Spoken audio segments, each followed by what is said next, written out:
Well, good evening, everyone, and welcome to Center for Spiritual Living, Greater Las Vegas's Wednesday evening service. My name is Reverend Laura Hallett, and it is my pleasure to be the spiritual leader of this amazing community located here in Southern Nevada. If you happen to be joining us from somewhere else in the world tonight, we are so delighted to have you here. It is so amazing that we have this technology that lets us connect in consciousness no matter how far apart we are. We are truly blessed by it. I'd like to start tonight off by thanking some of our beloved community members who are here supporting this service tonight. We have practitioner Barbara Lyle, who is sitting high watch and holding that space of conscious connection for us. Justin Vogel, our music director, is providing our musical inspiration tonight. And our media specialist Joe Blom has put these amazing videos together and created this beautiful service for us. We truly are blessed by the heart of service that these individuals represent. And I especially want to thank all of you who are watching this service tonight. You are the reason that we do what we do here at Center for Spiritual Living, Greater Las Vegas, and we are blessed to have you as part of our community. Here at Centers for Spiritual Living, our Wednesday night services this year have been designed to take us a little bit deeper into our exploration of the topics and the ideas that we are speaking about each month. Each month we use a different theme based on our international organization, Centers for Spiritual Living's global theme of 2022, which is Living Everyday Wonder. Each month has been divided into different aspects of our lives and designed to take us on a journey to understanding each topic a little bit deeper and taking an exploration into finding more of the wonder that is available to us when we do this practice and do these studies and explore these ideas in this way. So in January, we looked at our life overall and took a broad look at all the different ways that we can begin to experience more wonder through different aspects of our overall life. And then in February, we looked at our inner life, our inner connection with Spirit, that place where the indwelling presence is found within our being. And we looked at how we could explore and get a greater sense of wonder and actually experience the awe that is available to us through our spiritual connection. So this month for March, we're looking at the idea of play. We're taking a little bit a lighter side of a look at spirituality and taking an opportunity to find that connection with our indwelling presence in a little bit more joyful and creative ways. Our Wednesday evenings have been an exploration of some of the fun ways to connect with Spirit through some of our different spiritual practices and principles. So far this month we've played with 3 different practices: our meditation, our prayer, and our affirmations. Last week we took a look at the spiritual quality of joy and how we could be more purposeful about bringing joy into our lives in a greater way. This week we're just going to spend some time talking about how we can bring more play into our lives, how we can actually experience more of that childlike wonder in our daily lives. Play is the way that children learn about life. But play is not confined to just those few early years of our lives. Our lives are meant to be filled with joy and the things that make us happy. And this includes all of the aspects of our spiritual journey. Our founder, Ernest Holmes, wrote in The Power of an Idea, "We must learn to recapture that childlike enthusiasm we used to have when at play, and to develop it. There is something so spontaneous and natural and outgoing about it that it diffuses an exhilarating power which lifts everything it touches into greater joy." I just love that. It diffuses an exhilarating power which lifts everything it touches into greater joy. Who wouldn't want more joy in their life? Who wouldn't want to have that exhilarating feeling of joy in our lives? Well, it's available to us if we are conscious about it and intentional about bringing it into our lives. The wonderful Mr. Rogers said that play is the work of childhood. And children take this work very seriously, and they are exceptionally good at it. And they can teach us a thing or two about why play is so important, especially in our lives now, especially when we are going through some of the serious situations that our world has been experiencing over the last couple of years. Play offers us a reprieve from the chaos, from the crisis, from the challenges in our life. And it allows us to connect with a key part of ourselves that often gets lost in the responsibilities of adulthood, especially during times of crisis. So why is it that we don't play much anymore? Why do we take this thing of being an adult so seriously in our lives? We are very good at adulting. Well, as we get older, our egos also grow along with us. And our egos is that part of ourself that is the protective part. It's the part that fears things. It's that part that is constantly chattering. The Buddhists call this the monkey mind. Different spiritual authors that you will read call it different things. I happen to be reading Michael Singer's book, The Untethered Soul, and he calls it the inner roommate. And as this ego grows, we become more self-conscious, and play begins to feel silly, unproductive, and time-consuming. But this is exactly why we should make more time for it. There are actually a number of physical benefits available to us through play for adults all the time. Including in those are a sense of stress management and a way of coping with all of the stress crises that we feel in a day. And then we have an overall improvement in our well-being. And both of those are benefits that we can certainly use more of right now in our lives. Managing our stress and feeling better overall are two key things that we really could use a lot more of. Now, when I'm talking about play, I am not talking about it in some kind of toxic positivity way or using some kind of spiritual bypass. This is not an attempt to trivialize our adult lives or to overlook the real challenges we face. But it is a way that we can have a better experience in our lives when we are dealing with difficult times. If you just think back over the last couple of years of the pandemic, I remember at the beginning of it, there were all of these wonderful creative ways that people were expressing themselves through fun, through joy, through creating something new, through creating something, taking something old and making something new out of it. One of my favorite things were those photographs that people would stage of someone. They'd take somebody in their house or in their lives or themselves, and they would stage them to look like these masterpieces, like these classic works of art. We have, I have several of them here, several of the pictures I pulled off the internet of my favorite ones. And so we have here someone who is dressed up like Mona Lisa. Does a striking job of it, I think. Or we have the portrait of the creation from the Sistine Chapel with Adam and God and their fingertips touching. What fun that must have been to do that, to put that together. Here's another one taken from our wonderful first responders and hospital workers. This is the Last Supper. What a great opportunity for them to come together in this way and have a little bit of fun in their highly stressful lives. And then we have this one, which I just happen to love. I couldn't find the title of it, but it's a portrait of a young woman.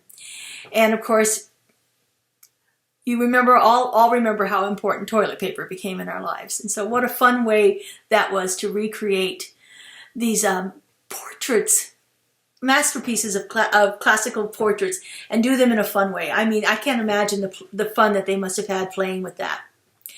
Thinking of all the creative ways that they could find things to represent the things that were in the portraits, like, a toilet paper rough. I think as adults, many of us are just afraid to let ourselves play because we think we're going to look too silly, or we think someone's going to judge us. But honestly, it's not the other people in our lives whose judgment holds us back. It's our own inner critic. Again, it's that voice inside of us that is consistently chattering. That obnoxious voice in our head that gives us directions. It's always giving us its opinion. It's always limiting what we can do out of its own fear. I love what Michael Singer calls, when he calls it the inner roommate. He says, this is a roommate you just can't evict. We have an opportunity in our lives to actually make fun with our inner critic. Our inner critic is a survival mechanism that buffers us from failure, buffers us from some of the things that we experience in our lives, because failing feels bad. And so our inner critic discourages us from doing the things that make us feel silly or uncomfortable or risky. Now, I'm not negating this inner voice on a whole basis, because there are times when this inner voice is critical to us. It is that voice that will also tell us when we need to be afraid of something that's real, or when we need to actually look at something before we do it. It can be a very powerful force in our lives, but oftentimes we let it take over and limit us in our behavior. And then we have the sense that we should fix this inner critic, and we're not able to fix it because it's still chattering, it's still constantly going. One of the books I'm reading right now is called Fierce Self-Compassion by Kristen Neff. And in this book, she says, don't beat yourself up for beating yourself up. We need to learn to make friends with our inner critic. Don't beat ourselves up for wanting to fix this thing. Again, lighten it up a little bit. It's part of us. It's there. It is a survival mechanism. It serves a valid purpose. But too often we let it take charge of our lives, and we live from that inner voice instead of from our inner knowing. And that can make a big difference in our lives. Fun and play should never end with childhood. We often we often think we're an adult now, and the time for playing and having fun is over, right? No. Adults can and should play and have fun. And we should do it on a consistent basis. In fact, there are studies that show there are many benefits for playing for adults, which include increased creativity, increased productivity, and of course, those feelings of well-being and stress management that come along with it. Adults need to play. So how can we find more ways of bringing play into our lives on a more consistent basis? I think one of the things that we have to do is we have to begin to be intentional about it. We have to set the intention of playing more in our lives. Start by setting a goal to have more fun. Often we think of goal setting as something we do with serious things like losing weight or quitting smoking or increasing our income or starting a business or some big project. However, the goal of having more fun is just as important as those adult-sounding goals. So figure out what fun means for you. Fun means something different for everyone. There is no way in the world I am ever going to think that running a marathon is fun. It's just never going to happen for me. So a lot of times, we as adults, we can't remember what the fun things were that we did when we were children. And so we need to spend some time cultivating that. We may have outgrown those things that we like to do in the past, and we haven't gotten around to identifying new things. So we need to be able to generate the new things in our lives. For instance, as I said, I am never going to be running, but I love to be in the pool, playing around in a pool. That brings me great joy. That's something I can do. I love my crafts and my projects and my things like that. I love to color. These are things that bring me joy, and these are things that I really like to do. So how do you do that? How do you begin to find that? Well, first, sit down and make a list of the things that you enjoyed doing when you were a kid. Think about those things that you wanted to spend your time doing, the things that you were in such a hurry to do that you couldn't wait to get outside to do them, the things that you wanted to do that you would give up watching your favorite TV show to go do it. And then go over that list and highlight the things that you still think are fun, because there may be some things on there that you're not really sure you want to do that. Making mud pies may not be something that appeals to you as much as it did when you were 4. The other things you can do is you can Google. Google is that amazing application we have that will let us find just about any information we want. Google fun ideas for adults. See what comes up. Or go back to that bucket list ideas that we talked about last week. That list that I had you make of the things that you wanted to do in your life that you had not completed yet. Look for the ideas on fun things that you may want to try. Highlight some of those things. Once you have your list, then find the things that actually sound like something you want to start right now, something that you're going to find most interesting right now. Then set yourself a time to have fun. Just like you set aside time for exercise each day, set aside time to have fun. Now, if you may not be able to work it into your life on an everyday basis, then set aside a day a week in which you're going to have a minimum of a couple hours of fun, that you're going to go make sure that you do something fun on that day. Or you may take your 2-week vacation throughout the year and decide that you're going to devote it entirely to having fun, just something silly and fun and frivolous that you wanted to do. Put fun into your schedule. Write it into your schedule. Keep it fresh before you. Like I said last week, keep fresh before me my moments of high resolve. If you don't schedule something, it's not likely to happen. So if you want to play more and have more fun, you need to put it down in your schedule. Putting it down in there keeps it fresh before you. Even if you can't get to it that day, you've seen it and it's there in your mind. And as long as it's there in your mind, it's using a little bit of energy. And so let that energy build until you have the momentum to do what it is you want to do that's fun. Scheduling fun is as important for you as scheduling anything else you do in your life. And scheduling it will make you less likely to procrastinate. One of the other things you can do is you can keep fun things around. Create a box full of fun things. Keep a stash of fun things. Keep things around your desk that are fun for you. Keep things that you might have that you want to do at certain times, but you can't get to it. For instance, when we were in the middle of the pandemic, I went out and bought the 3D puzzles for Harry Potter. I'm a crazy Harry Potter fan. And so I bought a 3D Hogwarts castle and built that.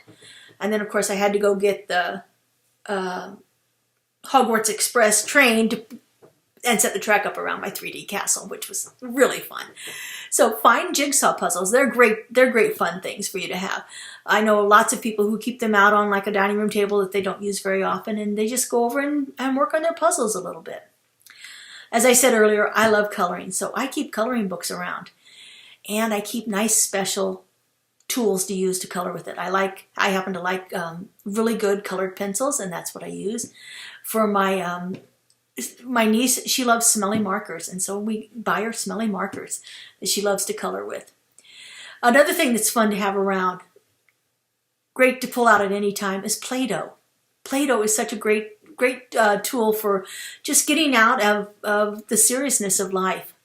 Another one, if you're like me, I also like building things. I have Legos, and so I buy Harry Potter Legos, but I do have Legos, so keep those things around. These are things that you can use when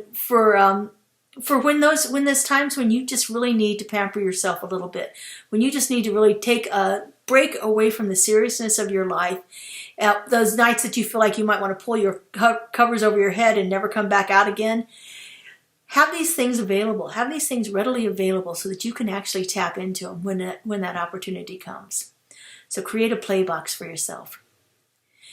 Take a moment and combine fun with other activities. For instance, exercise. There are so many ways to have fun exercising. You could look around for an exercise class that you might enjoy. Maybe you really love dancing, so you're going to try something like Zumba. You might want to cycle. Maybe you're a cyclist, and you get one of those videos where you look like you're cycling through the mountains or through the woods, or in a marathon with some other people where you're riding in a race. Find something that really appeals to you. Join a team. Join a team sport. If you love playing soccer or baseball as a kid, find a team for adults and join that. Find different ways that you can do this. Sometimes there's all kinds of wonderful apps out there that will help you get motivated and help you find more fun in it. A friend of mine who's a jogger told me that she actually has an app that makes her appear as if she's being chased by zombies. Hey, whatever. Staying fit and surviving a zombie apocalypse at the same time, what more fun can you have? One of my favorite things to do when I want to have more fun is I go visit my niece and her children. I call them my greats, my great nephew and my great niece. And I go have fun by hanging out with kids. Little kids are amazing. The last time I was over, we played bubbles. I got to blow the bubbles. They got to pop them. It was a blast. We were tickled to death and laughing the whole time. It was so fun. So find a way to hang out with a little kid. If you're still serious about some of the work that you're doing, there are ways that you can bring more fun into your work. I know there are a lot of offices that have all kinds of interesting things in their break rooms and things like that. I've seen people having sword fights with foam swords or using those Nerf guns to shoot each other across the room. I always have a slinky on my desk. I love slinkies and I think they're fun to play with. If you can't have a toy around, then, decorate your room to make it fun. Maybe you can put a basketball hoop on the back of your door or on the trash can just to make it a little more interesting for you.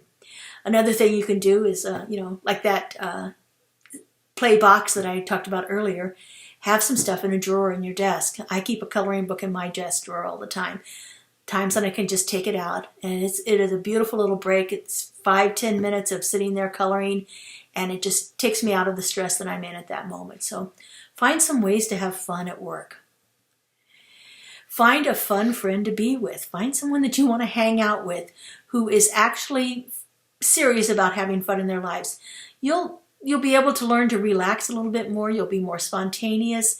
You'll be more willing to play if you are hanging out with someone who's already doing these things.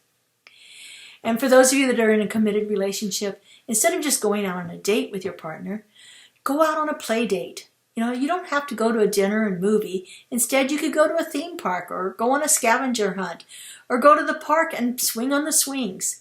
Have fun with each person in your life. Actually, be more conscious and more intentional about bringing fun into your life on a daily basis. As an adult, we have every right to enjoy ourselves. We have the opportunity at every moment to actually build in a little bit more play. I love the famous quote from George Bernard Shaw. He said, "We don't stop playing because we grow old. We grow old because we stop playing." So this is an opportunity for you to think about more ways that you can play in your life, more ways that you can bring fun into your life, more ways that you can find that lighter side of the work that we're doing on a daily basis in our world. It will benefit you in untold ways. It will benefit the world in untold ways. This is a very serious thing that we have to do, this playing fun. So enjoy it. All right. So we have Justin Vogel here tonight with us with a beautiful song. And then we'll close out our service here. So have a wonderful week, everyone. We look forward to seeing you again next week as we begin to explore a new topic in our Living Everyday Wonder. Have a great week, everyone. Here at Center for Spiritual Living Greater Las Vegas, we are a mission and vision-driven community. We offer transformative educational opportunities, deep and meaningful moments of connection, uplifting Wednesday and Sunday services. We greatly appreciate your contributions that support the amazing work we're doing here in Southern Nevada. We have several easy ways you can contribute.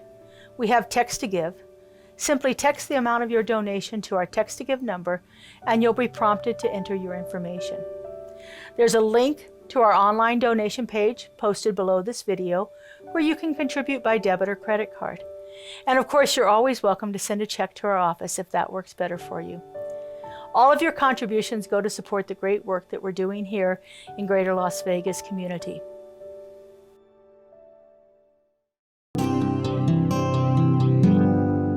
When you're done with the pain, you can't take it anymore. Look up, look higher, look deeper. When you know it's the end and pain's your only friend, look up, look higher, look deeper. One more try, one more day, one more move to a better day. Close your eyes one more time. Say the words and you will fly. When frustration sets in and you cannot see the end, look up, look higher, look deeper. When you wanna run and shout, but you know you can't reach out, look up, look higher, look deeper. One more try, one more day, one more move to a better day.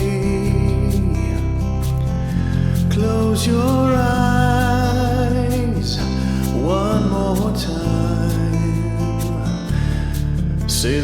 birds and you will fly. You'll fly. I'm no longer in pain. I'm whole again. I'm up. I'm higher. I'm deeper. No more pain. I'm whole once again. I'm up. I'm higher. I'm deeper. No more pain. I'm whole once again. I'm up. I'm higher. I'm deeper. I am love. I am peace. I'm up. I'm higher. I'm deeper. I'm up. I'm higher. I'm deeper. I'm up. I'm higher.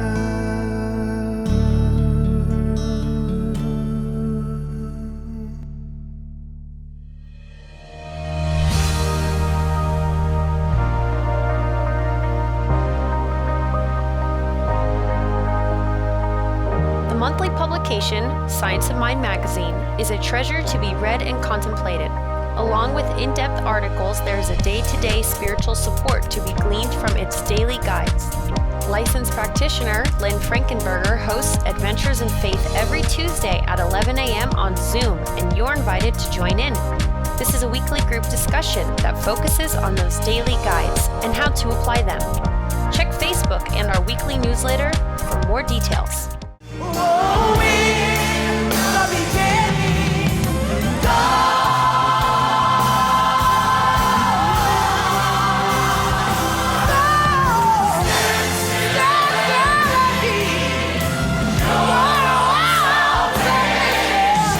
you are a child of God's creation. We are the light of the world. We are God in the flesh, and as we away, we must confess. I am here for my God to reveal what was said in God. CSL Greater Las Vegas brings you much of your favorite spiritual music every Friday at 7 p.m. with spiritual soundscapes. Enjoy performances from CSLGLV vocalists along with special guest singers. It's music for your soul. Subscribe to the CSLGLV YouTube channel to get a convenient link sent to you for each musical performance. At CSL Greater Las Vegas, it is our mission to inspire spiritual discovery through community connection, exploration, and celebration.